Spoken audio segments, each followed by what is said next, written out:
Nimejaribu kuangalia hata wale wanaotangaza maandamano, taarifa nilizozipata mfadhili wao kaishiwa hela.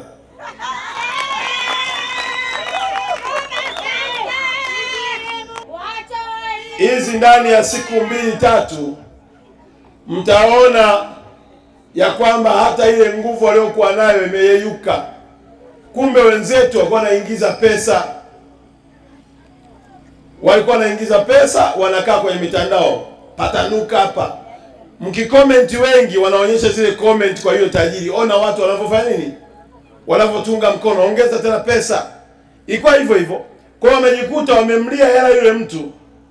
Sasa hivi nasikia naye analalamika kwamba amefanya nini? Amefulia, ameishiwa, na wale walikuwa wanachangia kwenye mitandao ili kuhamasisha hilo jambo, hela zimekatika. Kwa hiyo mtaona hapa hata ile nguvu itakuwa imeshapotea, kwa sababu ilikuwa ni jambo la nini? La mfuko tu. Sasa wale mliokuwa mnakubali, mnafikiri kuna watu wako serious, naomba kwa taarifa, hakuna aliyekuwa serious hata mmoja. Wote walikuwa wanatengeneza pesa, wameshapata pesa, na mtaona wengine wataanza kujenga nyumba, wengine wataanza kununua magari mapya. Waangalieni tu.